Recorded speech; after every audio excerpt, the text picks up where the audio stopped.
Assalamualaikum semuanya.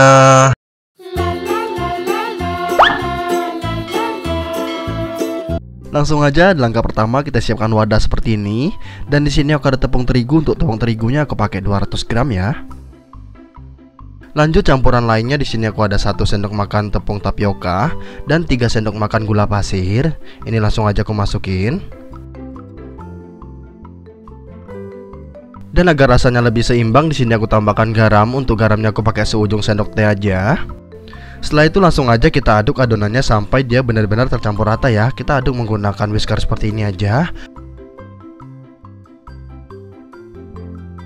Setelah tercampur merata seperti ini, kita siapkan juga 400 ml air. Ini dia, langsung aja aku masukin pelan-pelan seperti ini ya.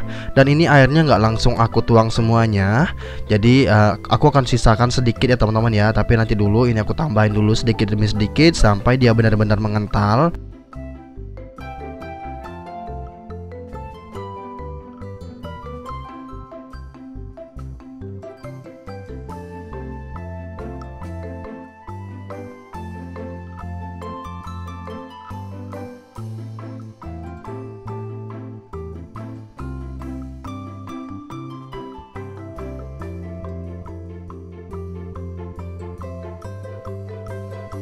Dan ini udah mengental dan juga tercampur rata seperti ini. Dan sisa airnya juga masih ada ya. Ini dia sisa airnya. Ini nanti kita akan tambahin untuk pengembangnya. Tapi nanti dulu kita lakukan ini dulu aja. Kita aduk dulu aja sampai dia benar-benar tercampur rata. Setelah tercampur rata seperti ini, langsung aja kita tutup. Kita diamkan kurang lebih 15-30 menit ya.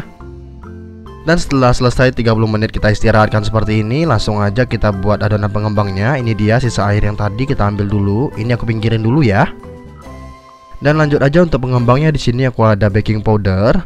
Untuk baking powdernya aku pakainya 1 sendok teh ya teman-teman ya. Jadi untuk 1 sendok tehnya tuh nggak terlalu munjung ya teman-teman ya. Jadi flat seperti itu aja. Nah seperti ini aja teman-teman bisa lihat sendiri.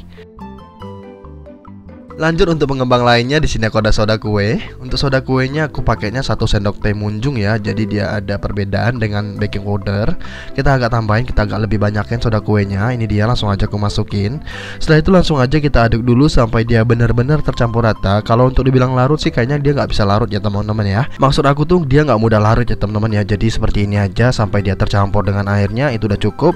Dan ini udah, langsung aja kita campurkan ke adonan basah yang udah kita buat tadi. Lanjut di sini kita aduk dulu aja adonan basah atau adonan kental yang udah kita istirahatkan ini.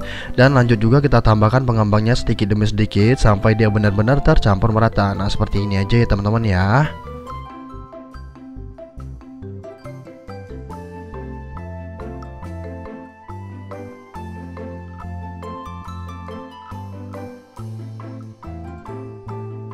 Dan ini udah, langsung aja kita masak ya. Lanjut di sini aku siapkan teflon dan juga di sini aku ada minyak goreng. Langsung aja aku olesin si teflonnya menggunakan tisu seperti ini. Ini biar dia nggak gampang lengket ya teman-teman ya. Ini cukup sekali aja. Pertama kali kita mau masak, kita langsung olesin seperti ini, cukup sekali aja ya. Nah ini kita biarkan dulu sampai si teflonnya benar-benar panas. Untuk apinya aku menggunakan api sedang aja. Boleh menggunakan api kecil juga ya.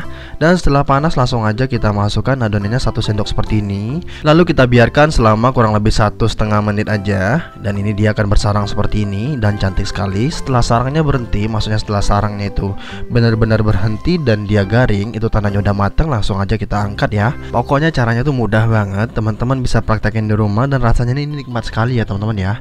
Dan untuk warnanya teman-teman bisa lihat sendiri, hasilnya mulus seperti ini. Walaupun tanpa telur, hasilnya bagus sekali ya. Dan ini aku akan ulangin sekali lagi ya. Kita ambil 1 sendok sup seperti ini aja adonannya, dan kita biarkan dia benar-benar bersarang teman-teman. Kalau teman-teman nggak mau menitin, ini teman-teman cukup nungguin dia itu bersarang dan sarangnya itu berhenti teman-teman. Kalau dia udah berhenti bersarang dan adonan itu udah kering bagian atasnya, itu tandanya udah matang, teman-teman bisa langsung angkat ya. Tapi kalau teman-teman mau menitin kurang lebih 1,20 menitan teman-teman. Itu pun kalau teman-teman menggunakan teflon yang sama seperti aku ya. Biasanya kalau tebal dan tipisnya teflon itu mempengaruhi dari segi waktu juga.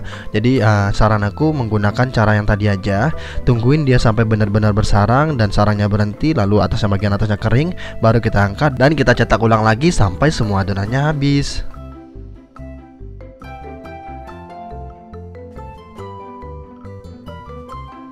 Dan ini dia hasilnya. Setelah aku buat semuanya, hasilnya banyak sekali. Untuk hitungannya teman-teman bisa cek di deskripsi box, aku tulisan lengkap di sana. Jadi kalau teman-teman mau jualan, cocok banget ini ya teman-teman ya. Dan untuk harga jualnya teman-teman bisa lihat juga di deskripsi box. Setelah selesai kita bikin adonan kulitnya seperti ini, langsung aja kita kasih topping. Untuk toppingnya di sini aku menggunakan meses aja. Untuk mesesnya kita kasih cukupnya atau kurang lebih ini setengah sendok makan aja. Lalu ini aku melipet tapi aku lupa teman-teman. Biar lebih enak kita tambahkan kental manis ya. Untuk kental manisnya kita cukup pakai aja segini aja ya teman-teman ya, secukupnya aja. Karena kalau martabak itu kalau tanpa telur tanpa kental manis itu kayak gimana ya? Karena yang bikin enak biasanya kental manisnya ya teman-teman ya. Semakin banyak kental manisnya maka semakin enak. Setahu aku sih seperti itu ya. Dan untuk cara nutupnya caranya seperti ini aja. Kita tutup menggunakan garpu aja ya. Jadi caranya cukup ditekan-tekan aja pada bagian ujungnya seperti ini. Sebenarnya walaupun teman-teman nggak tutup juga nggak masalah ya teman-teman ya. Karena di sini walaupun nanti adonannya udah dingin itu nggak bau lagi ya, karena kita kan tanpa telur. Sengaja dibikin tanpa telur biar nanti kalau udah dingin itu masih bisa dimakan dan masih enak teman-teman. Karena biasanya kalau martabak kalau udah dingin itu makan kayak gimana ya, kurang nikmat aja sih. Jadi kita bikin yang tanpa telur seperti ini biar bisa dimakan saat dingin juga. Dan si coklatnya bakalan meleleh teman-teman. Nah ini udah selesai, jadi lakukan sampai semuanya selesai ya.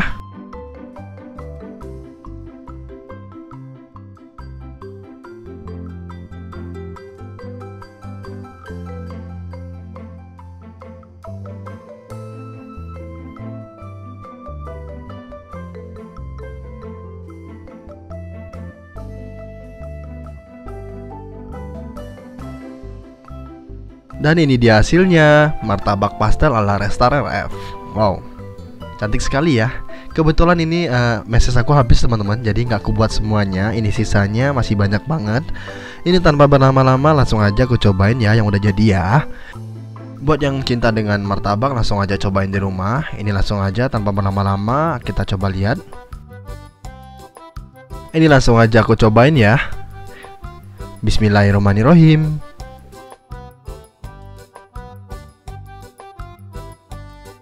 Dan ini rasanya enak banget ya teman-teman ya. Jadi teman-teman wajib cobain. Semoga videonya bermanfaat. Sekian dari aku. See you ya di next video. Thank you.